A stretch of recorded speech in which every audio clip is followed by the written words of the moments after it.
नमस्कार दोस्तों, मेरा नाम है राहुल। तो दोस्तों, आप सबके लिए ये जो वीडियो बहुत ज़्यादा इंपॉर्टेंट होने वाली है। अगर आपका बीएसटीसी का इस बार का एग्जाम है, या दोस्तों जैसे कि आपको पता हुआ कि अब आपके बीएसटीसी एग्जाम में ज़्यादा दिन नहीं बचे हैं, तो दोस्तों आप सबके लिए ये जो क्लास है इसलिए ये भी बहुत ज़्यादा खास होने वाली है, क्योंकि आज की इस क्लास से आपको यहाँ पर बहुत सारे जो क्वेश्चन है वो अपने पेपर के अंदर एज इट इज़ मिलने वाले हैं। तो दोस्तों बिना किसी देरी के वीडियो को स्टार्ट करते हैं। सबसे पहला जो क्वेश्चन है वो आपको अपने इसमें दिख रहा होगा कि निम्न में से कौन सा उत्सव का आयोजन बूंदी में होता है। तो दोस्तों मैं आपको बता दूं, बूंदी के अंदर आपकी जो फेमस है वो केवल और केवल एक चीज़ फेमस है, वो है आपकी वहाँ पर तीज, यानी कि बूंदी की जो तीज है वो आपके यहाँ पर फेमस है। इसके साथ में आप यहाँ पर ये भी याद रखना कि जयपुर की भी तीज आपकी फेमस है। दो जगह की तीज आपके यहाँ पर फेमस है। कल वाली क्लास के अंदर मैंने आपको ये चीज़ बताई थी। आप जो है कल वाली क्लास अगर आपने नहीं देखी तो उसको देख लेना। बात करें यहाँ पर ऑप्शन की, तो दूसरा मैं आपको बता दूँ, आपका यहाँ पर ऑप्शन जो सी होगा, कजली तीजोत्सव जो होगा वो हमारा करेक्ट आंसर होगा। आई होप आपने ऑप्शन सी बताया होगा। ठीक है। तो दोस्तों बढ़ते हैं आपके अगले क्वेश्चन तरफ। अगला जो क्वेश्चन है वो आपको अपने इसमें दिख रहा होगा कि हाड़ौती बोली राजस्थान के किस जिले में नहीं बोली जाती। यानी कि आपको बताना है कि हाड़ौती बोली जो है राजस्थान के किस जिले के अंदर नहीं बोली जाती। आपसे इस क्वेश्चन के अंदर पूछा रहा है। दोस्तों बात करें यहाँ पर ऑप्शन की, सबसे पहला ऑप्शन मिल रहा है वो आपको मिल रहा है झालावाड़। उसके बाद में दिया हुआ है आपको पर बारह। उसके बाद में दिया हुआ है आपको यहाँ पर टोंक। उसके बाद में दिया हुआ है आपको यहाँ पर कोटा। तो दोस्तों आपका यहाँ पर ऑप्शन जो सी होगा वो हमारा करेक्ट आंसर होगा। आपको पता होगा कि टोंक के अंदर किसी प्रकार से आपकी हाड़ौती बोली नहीं बोली जाती। कोटा, बूंदी, बारह, झालावाड़ के अंदर आपकी हाड़ौती बोली बोली जाती है। इस बात को आप यहाँ पर याद रखना। यानी ऑप्शन जो सी हो जाएगा वो हमारा इस क्वेश्चन का करेक्ट आंसर हो जाएगा। ठीक है। बढ़ते हैं आपके अगले क्वेश्चन तरफ। अगला जो क्वेश्चन है वो आपको अपने इसमें दिख रहा होगा कि राजस्थान में कागज पर जो चित्र उकेरे जाते हैं उसे क्या कहा जाता है। दोस्तों मेरी तबीयत जो है बहुत ज़्यादा ख़राब है, इस कारण से ये जो आवाज़ है आपको इस कारण से ऐसी आ रही होगी। बाकी मैं आपके लिए रेगुलर क्लास अपलोड कर रहा हूँ, तो अगर आप इस वीडियो को शुरू से एंड तक देखते हो तो दोस्तों आपको बहुत ज़्यादा फायदा इसके अंदर होने वाला है। ये पीपीटी जो है वो आपको हमारे टेलीग्राम चैनल से मिल जाएगी, वहाँ से आप इसको डाउनलोड कर सकते हो और देख सकते हो आराम से। ठीक है। बढ़ते हैं आपके अगले क्वेश्चन तरफ। अगला जो क्वेश्चन है वो आपसे यहाँ पर बोल रहा है कि राजस्थान में कागज पर जो चित्र उकेरे जाते हैं उसे क्या कहा जाता है। दोस्तों बात करें यहाँ पर ऑप्शन की, यहाँ पर सबसे पहला ऑप्शन मिल रहा है वो आपको मिल रहा है मांडना। उसके बाद में दिया हुआ है आपका परपाना। उसके बाद में दिया हुआ है आपका परसासी। उसके बाद में दिया हुआ है आपका पर फड़। दोस्तों मैं आपको बता दूँ, आपका जो यहाँ पर करेक्ट आंसर होगा वो होगा आपका यहाँ पर ऑप्शन बी, पाना जो होगा वो हमारा इस क्वेश्चन का करेक्ट आंसर होगा। इस बात को आप यहाँ पर याद रखना।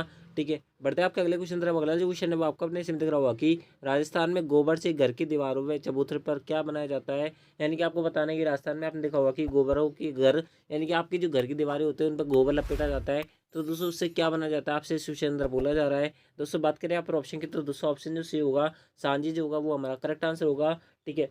आई होप आपने ऑप्शन सी बताया होगा। बढ़ते हैं आपके अगले क्वेश्चन तरफ। अगला जो क्वेश्चन है वो आपका अपने से दिख रहा होगा कि कौन सा उत्सव चांद दिखाई देने पर बनाया जाता है। यानी कि ऐसा कौन सा त्यौहार है राजस्थान के अंदर ऐसा बनाया जाता है जिसके अंदर हम चांद जब तक नहीं उगता, जब तक हम जो है खाना वगैरह नहीं खाते। दोस्तों बात करें यहाँ पर ऑप्शन के, आपको पता होगा कि चांद वगैरह का जो ज़्यादा महत्व है वो आपके यहाँ पर जो मुस्लिम जाति है उसके अंदर ज़्यादा फेमस है। यानी कि ज़्यादा महत्व उनका उसके अंदर ही होता है। आपको पता होगा कि उनके जो मुहर्रम वगैरह होते हैं, जो भी चीज़ें होती है वो चांद को देख कर की जाती है। यानी कि ऑप्शन जो डी होगा, उर्से, ईद अल जुहा, उसके बाद में मुहर्रम वगैरह जो होते हैं वो सारी चीज़ें इनके चांद से रिलेटेड होती है। यानी ऑप्शन जो डी हो जाएगा वो हमारा इस क्वेश्चन का करेक्ट आंसर हो जाएगा। ठीक है। बढ़ते हैं आपके अगले क्वेश्चन तरफ। अगला जो क्वेश्चन है वो आपको अपने से दिख रहा होगा कि कृष्ण भक्त मीराबाई का मंदिर राजस्थान की कहाँ पर है। यानी कि आपको बताना है कि मीराबाई का जो मंदिर है वो राजस्थान के कौन से जिले के अंदर अवस्थित है। आपसे इस क्वेश्चन अंदर पूछा रहा है। दोस्तों बात करें यहाँ पर ऑप्शन की, सबसे पहला ऑप्शन मिल रहा है वो आपको मिल रहा है वो आपको मिल रहा है यहाँ पर झालावाड़। उसके बाद में दिया हुआ है आपका पर मेड़ता। उसके बाद में दिया हुआ है आपका पर जोधपुर। उसके बाद में दिया हुआ है आपका पर पुष्कर। दोस्तों मैं आपको बता दूँ, आपका जो यहाँ पर करेक्ट आंसर होगा वो होगा आपका पर मेड़ता नागौर। आपको पता हुआ कि जो मीराबाई था, यानी कि जो मीराबाई थी उनका जो जन्म हुआ था वो मेड़ता नागौर के अंदर हुआ था, कुड़की ग्राम के अंदर भी हुआ था। इस बात को आप यहाँ पर याद रखना। मैं आपको पूरा गाँव वगैरह सब बता दिया है। तो आई होप आपको ये जो क्वेश्चन है वो आपके यहाँ पर क्लियर हुआ होगा।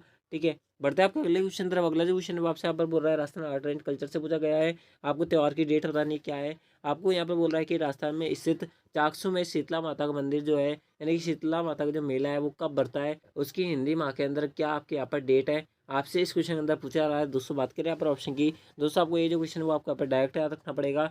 चैत्र कृष्ण अष्टमी को आपके क्या माना जाता है, इस बात को ध्यान रखना। शीतला माता का मेला बढ़ता है चैत्र कृष्ण अष्टमी, यानी कि ऑप्शन जो बी हो जाएगा वो हमारा इस क्वेश्चन का करेक्ट आंसर हो जाएगा। ठीक है। बढ़ता है आपका अगले क्वेश्चन तरफ। अगला जो क्वेश्चन है वो आपको अपने सिम दिख रहा होगा कि श्री रंगनाथ जी का मंदिर राजस्थान के किस जिले में स्थित है। यानी कि आपको बताना है कि रंगनाथ जी का जो मंदिर है वो राजस्थान के किस जिले कौन से डिस्ट्रिक्ट के अंदर अवस्थित है। आपसे इस क्वेश्चन अंदर पूछा रहा है। दोस्तों बात करें यहाँ पर ऑप्शन की, सबसे पहला ऑप्शन मिल रहा है वो आपको मिल रहा है राजसमंद। उसके बाद में दिया हुआ है आपका पर अजमेर। उसके बाद में दिया हुआ है आपका पर झालावाड़। उसके बाद में दिया हुआ है आपका पर कोटा। दोस्तों मैं आपको बता दूँ, आपका जो यहाँ पर करेक्ट आंसर होगा वो होगा आपका पर ऑप्शन बी, अजमेर जो जाएगा वो हमारा इस क्वेश्चन का करेक्ट आंसर हो जाएगा। ठीक है। बढ़ता है आपका अगले क्वेश्चन तरफ। अगला जो क्वेश्चन है वो आपका अपने इसमें दिख रहा होगा कि राजस्थान में नव नवविवाहित और बालिकाओं के द्वारा मनाया जाने वाला त्यौहार कौन सा है। यानी कि आपको बताना है कि नवविवाहित जो महिलाएं होती है, यानी कि जो लड़कियां होती है, जो जिनकी नई नई शादी हुई होती है, या फिर जो बालिकाएं होती है, यानी कि जो कुंवारी कन्याएं होती है, उनके द्वारा कौन सा त्यौहार मनाया जाता है। आपसे इस क्वेश्चन अंदर पूछा रहा है दोस्तों। बात करें यहाँ पर ऑप्शन की, तो दोस्तों ऑप्शन जो बी हो जाएगा, तीज जो जाएगा वो हमारा करेक्ट आंसर हो जाएगा। इस बात को आप यहाँ पर याद रखना, यानी कि ऑप्शन जो बी है वो हमारा इस क्वेश्चन का करेक्ट आंसर है। ठीक है, बढ़ते हैं आपका अगले क्वेश्चन तरफ। एंड दोस्तों अगला जो क्वेश्चन है वो आपको यहाँ पर राजस्थान की पॉलिटी से पूछा गया है। क्या पूछा गया है मैं आपको बता दूं, राज्य मंत्री परिषदों की बैठक की अध्यक्षता कौन करता है। यानी कि आपको बताना है कि राज्य मंत्री परिषद जितने भी होते हैं उनकी जो अध्यक्षता करता है वो कौन करता है। दोस्तों मैं आपको बता दूं, मंत्रियों का जो मुखिया होता है वो हमारा मुख्यमंत्री होता है। दोस्तों जितनी भी आपकी बैठक वगैरह होती है उनकी जो अध्यक्षता करता है वो 90% केस के अंदर आपको कौन करता है, वो आपका यहाँ पर मुख्यमंत्री ही करता है। यानी कि ऑप्शन जो ए हो जाएगा वो हमारा इस क्वेश्चन का करेक्ट आंसर हो जाएगा। ठीक है, आई होप आपको ये जो क्वेश्चन है वो आपको यहाँ पर डायरेक्ट याद होगा। ठीक है, बढ़ते हैं आपका अगले क्वेश्चन तरफ। अगला जो क्वेश्चन है वो आपको अपने से दिख रहा होगा कि किस वृक्ष के पत्तों से बीड़ी बनाई जाती है। यानी कि आपको बताना है कि ऐसा कौन सा वृक्ष है जिसके माध्यम से, यानी कि जिसके जो पत्ते होते हैं इनके माध्यम से हम जो बीड़ी बनाते हैं। आपने कहा कि आपके जितने ग्रैंडफादर है, यानी कि आपके जितने भी दादा वगैरह जो लोग होते हैं वो आपके क्या करते हैं, बीड़ी वगैरह पीते हैं। तो दोस्तों वो जो बीड़ी जिस पत्ते से बनती है वो कौन सा पत्ता होता है, वो आपके यहाँ पर तेंदू का पत्ता होता है। ठीक है, आप जो कमेंट बॉक्स में बताओगे तेंदू के पत्ते की जो खेती की जाती है वो राजस्थान के किस जिले के अंदर सर्वाधिक की जाती है, और कौन सी जाति द्वारा इसका कार्य जो है वो सब ज़्यादा किया जाता है। आप जो कमेंट बॉक्स में हमें इसका आंसर बताओ। ठीक है, बढ़ते हैं आपके अगले क्वेश्चन तरफ। एंड दोस्तों अगला जो क्वेश्चन है इसको बताने से पहले मैं आपको बता दूं, अगर किसी भी मेंबर ने अब तक वीडियो को लाइक नहीं किया है तो वीडियो को लाइक कर देना, चैनल को सब्सक्राइब जो कर लेना। क्योंकि हम आप सबके लिए अभी मैं इतने बीमार हूँ, मैं बता नहीं सकता, लेकिन मैं आपके लिए अभी वीडियो बना रहा हूँ ताकि आपका यहाँ पर तैयारी जो है वो आपके ऊपर ना बिगड़े, आपको रेगुलर जो क्लासेज है वो आपके हमें मिले, आपके अच्छे नंबर आ सके। बाकी इसके अंदर हमारा और कोई भी उद्देश्य नहीं है, हम आप सबके लिए इतनी मेहनत करते हैं। तो दोस्तों आपका भी आप फर्ज बनता है कि इस वीडियो को लाइक करें, चैनल को सब्सक्राइब जो करें, क्योंकि आप सबके लिए यहाँ पर इतनी मेहनत की जा रही है। हर क्वेश्चन आप सबके लिए यहाँ पर बहुत ज़्यादा इंपॉर्टेंट है। जैसे कि मैंने आपको पहले वाली क्लासेस के अंदर भी बता रखा है, जितना भी पेड कोर्सेज होता है उनका जो कंटेंट है वो हम आपको फ्री में दे रहे हैं। इससे ज़्यादा आपको क्या चाहिए, आपको यहाँ पर फर्जी चीज़ें नहीं पढ़ा रहा, मैं आपको वही पढ़ा रहा हूँ जो आपके इस बार के एग्जाम के अंदर इंपॉर्टेंट है और पूछे जा सकते हैं। तो दोस्तों आपका फर्ज बनता है कि इस वीडियो को लाइक करें, चैनल को सब्सक्राइब जो करें, क्योंकि आप सबके लिए यहाँ पर इतनी मेहनत की जा रही है। ठीक है, बढ़ते हैं आपके अगले क्वेश्चन तरफ। अगला जो क्वेश्चन है वो आपका अपने इसमें दिख रहा होगा कि राजस्थान सरकार के किस पशु को राज्य पशु घोषित किया गया है। यानी कि आपको बताना है कि राजस्थान सरकार द्वारा कौन से पशु को राज्य पशु के रूप में हम जानते हैं। आपको यहाँ पर बताना है दोस्तों, बहुत ज़्यादा सिंपल सा क्वेश्चन है। आपको पता होगा कि चिंकार और ऊँट जो है दोनों ही हमारे इस टाइम जो है राजस्थान राज्य पशु है। आपको पता होगा, यानी कि ऑप्शन जो सी है वो हमारा इस क्वेश्चन का करेक्ट आंसर है। ठीक है, बढ़ते हैं आपके अगले क्वेश्चन तरफ। अगला जो क्वेश्चन है वो आपको अपने इसमें दिख रहा होगा कि भारतीय संविधान की रचना में निम्न उक्त में से किसने सर्वाधिक गंभीर प्रभाव छोड़ा है। यानी कि आपको बताना है कि भारत की जो संविधान संरचना है उसमें सबसे ज़्यादा जो लिया गया भाग है वो कौन से संविधान द्वारा लिया गया है, कौन से संविधान सबसे अच्छा जो भारत को लगा है और उसके सबसे ज़्यादा जो भाग है वो उस भारतीय संविधान में ऐड किए गए हैं। आपसे इस क्वेश्चन अंदर पूछा रहा है दोस्तों। बात करें यहाँ पर ऑप्शन की, सबसे पहला ऑप्शन मिल रहा है वो आपको मिल रहा है ब्रिटिश संविधान। उसके बाद में दिया हुआ है आपका पर संयुक्त राज्य अमेरिका का संविधान। उसके बाद में दिया हुआ है आपका पर आयरलैंड का संविधान। उसके बाद में दिया हुआ है आपका पर भारत सरकार अधिनियम 1935, यानी कि इंडियन गवर्नमेंट एक्ट 1935। तो दोस्तों आपको इनमें से बताना है। दोस्तों मैं आपको बता दूं, आपको जो है करेक्ट आंसर होगा वो होगा आपका पर ऑप्शन डी, यानी कि ऑप्शन जो डी होगा वो हमारा इस क्वेश्चन का करेक्ट आंसर होगा। आप जो कमेंट बॉक्स में बताओ कि जो भारत सरकार की जो अंतिम सरकार बनी थी वो कौन सी डेट को बनी थी और कौन से वार को बनी थी। आप जो कमेंट बॉक्स में हमें बताओ। एंड दोस्तों आप ये भी कमेंट बॉक्स में हमें जरूर बताना कि प्रथम बैठक की जो अध्यक्षता की थी वो किस व्यक्ति द्वारा की गई थी और कब की गई थी।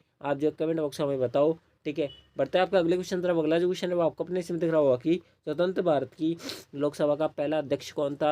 यानी कि जब भारत में यहाँ पर चुनाव वगैरह सब कुछ हो गया उसके बाद में लोकसभा का जो पहला अध्यक्ष बनाया गया था वो कौन बनाया गया था।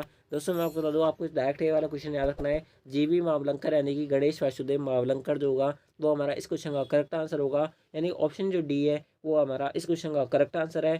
ठीक है, बढ़ते हैं आपके अगले क्वेश्चन तरफ। अगला जो क्वेश्चन है वो आपको अपने इसमें दिख रहा होगा कि निम्नलिखित में से भारतीय संविधान सभा का अध्यक्ष कौन था। यानी कि आपको बताना है कि संविधान सभा का जो अध्यक्ष बनाया गया था वो किस व्यक्ति को बनाया गया था। आपसे इस क्वेश्चन पूछा जा रहा है। दोस्तों बात करें यहाँ पर ऑप्शन की, सबसे पहला ऑप्शन मिल रहा है वो आपको मिल रहा है डॉक्टर राजेंद्र प्रसाद। उसके बाद में दिया हुआ है आपका पर जवाहरलाल नेहरू। उसके बाद में दिया हुआ है आपको यहाँ पर M.A. जिन्ना। उसके बाद में दिया हुआ है आपका पर लाल बहादुर शास्त्री। मैं आपको बता दूं, आपका जो यहाँ पर करेक्ट आंसर होगा वो होगा आपका पर डॉक्टर राजेंद्र प्रसाद। सच्चिदानंद सिन्हा जो थे वो आपके यहाँ पर अस्थायी अध्यक्ष थे। इस बात को भी आप यहाँ पर याद रखना। यानी कि ऑप्शन जो ए है वो हमारा इस क्वेश्चन का करेक्ट आंसर है।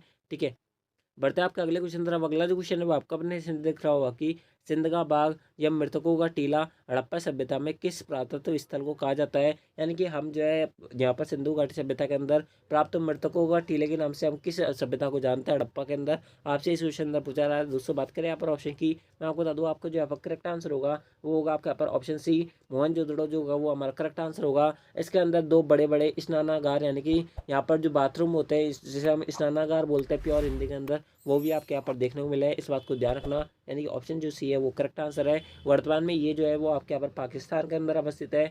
भारत के अंदर बात करें और राजस्थान के अंदर स्पेशली बात करें तो सबसे ज़्यादा जो प्रभाव मिला था वो कालीबंगा सभ्यता के अंदर मिला था। कौन कौन से प्रभाव मिले थे आप जो कमेंट बॉक्स में इसका आंसर बताओ। ठीक है, बढ़ते हैं आपके अगले क्वेश्चन तरफ। एंड दोस्तों अगला जो क्वेश्चन है वो हमारा सेकंड लास्ट क्वेश्चन है। आई होप आपने इस वीडियो को शुरू से एंड तक देखा होगा। अगर आपको इस वीडियो के अंदर थोड़ा सा भी मजा आया हो, अगर आपको एक क्लास थोड़ी सी अच्छी लगे तो दोस्तों वीडियो को लाइक करें, चैनल को सब्सक्राइब जो करें, क्योंकि आप सबके लिए यहाँ पर इतनी मेहनत की जा रही है। ठीक है, बढ़ते हैं आपके अगले क्वेश्चन तरफ। अगला जो क्वेश्चन है वो आपसे पर बोल रहा है कि क्षेत्रफल की दृष्टि से राजस्थान का सबसे छोटा संभाग कौन सा है। दोस्तों आपको पता होगा कि अभी जो है संभाग बढ़ाकर आपके 10 कर दिए है। ये जो डेटा लिखा हुआ है आपके यहाँ पर पहले वाला डेटा लिखा हुआ है, वर्तमान में जो करंट का डेटा है वो उसको भी आप यहाँ पर रिपीट करना, यानी कि उसको पढ़ लेना। अभी हम आपके लिए आगे जो क्लासेस आएंगी उसके अंदर अपडेट कर देंगे इसको। बढ़ते हैं आपके अगले क्वेश्चन तरफ। एंड दोस्तों बात करें इस क्वेश्चन की तो दोस्तों आपको यहाँ पर बताना होता है सबसे छोटे संभाग कौन सा है। दोस्तों बात करें यहाँ पर ऑप्शन की, सबसे पहला ऑप्शन मिल रहा है वो आपको मिल रहा है उदयपुर, उसके बाद में दिया हुआ है आपका पर चित्तौड़गढ़, उसके बाद में दिया हुआ है आपका पर भरतपुर, उसके बाद में दिया हुआ है आपका पर अजमेर। दोस्तों मैं आपको बता दूं चित्तौड़गढ़ तो किसी प्रकार से संभाग है ही नहीं है।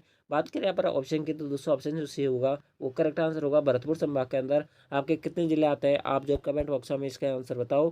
ठीक है, यानी ऑप्शन जो सी है वो हमारा इस क्वेश्चन का करेक्ट आंसर है। ठीक है, बढ़ते हैं आपके आज की इस क्लास के आज के इस वीडियो का सबसे लास्ट है फाइनल क्वेश्चन की तरफ। अगला जो क्वेश्चन है वो आपसे यहाँ पर बोल रहा है कि राज्य के प्रशासन तंत्र के सर्वोच्च स्तर पर कार्यरत निकाय एंड के आपको बताना है कि राज्य का प्रशासन तंत्र यानी कि राज्य सरकार के अंदर जितना भी एडमिनिस्ट्रेटर वाला जो कार्य होता है उसके अंदर सबसे ऊंचे जो यहाँ पर बैठक होती है, सबसे ऊंचा जो मंत्रालय है वो कौन सा है आपसे यहाँ पर पूछा जा रहा है। दोस्तों बात करें यहाँ पर ऑप्शन की, सबसे पहला ऑप्शन मिल रहा है वो आपको मिल रहा है शासन सचिवालय जयपुर, उसके बाद में दिया हुआ है आपका पर मंत्रीगण, उसके बाद में दिया हुआ है आपका पर विभागीय मुख्यालय, उसके बाद में दिया हुआ है आपका पर राज्यपाल कार्यालय। दोस्तों मैं आपको बता दूँ आपका जो यहाँ पर करेक्ट आंसर हुआ वो होगा आपका पर ऑप्शन ए, यानी कि शासन सचिवालय जो होगा वो हमारा इस क्वेश्चन का करेक्ट आंसर होगा। आई होप आपने इसका जो आंसर दिया था वो ऑप्शन ए दिया था।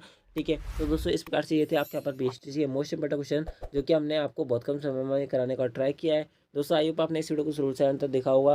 अगर आपको ये वीडियो थोड़ी सी भी अच्छी लगी हो तो दोस्तों वीडियो को लाइक करें, चैनल को सब्सक्राइब जो कर लेना। एंड दोस्तों मैं आपको फिर बता दूँ अगर किसी भाई बहन को इसकी पीडीएफ चाहिए हो तो दोस्तों आप जो टेलीग्राम चैनल को ज्वाइन कर लेना। वहाँ से आपको ये जो पीडीएफ है फ्री ऑफ कॉस्ट देखने को मिल जाएगी। आपसे यहाँ पर कोई भी पैसा नहीं लिया जा रहा है, इस बात को ध्यान रखना। यानी कि आपको फ्री के अंदर सबसे वैल्यूएबल जो कंटेंट है वो हमारे द्वारा प्रोवाइड करवाया जा रहा है, इस बात को आप यहाँ पर याद रखना।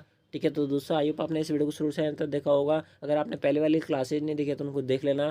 ठीक है, आपको इसी चैनल की प्लेलिस्ट में सारी जितनी भी क्लासें हमने अब तक अपलोड कर रखी है वो आपको यहाँ पर देखने को मिल जाएगी। ज़्यादा क्लासें हम आपके अपलोड नहीं करते, हम आपको कम समय में ज़्यादा अच्छा कंटेंट देने का ट्राई करते हैं, ना कि घास काटने का ट्राई करते हैं, इस बात को ध्यान रखना। दोस्तों इस प्रकार से ये थे आपके यहाँ पर बीएसटीसी के मोस्ट इंपोर्टेंट क्वेश्चन। तो दोस्तों आज की इस वीडियो के अंदर बस इतना ही, मिलता है आपके नेक्स्ट बीएसटीसी वाली क्लास के अंदर। जब तक ले जय हिंद, जय भारत, जय Hindustan. Thanks for watching, thank you.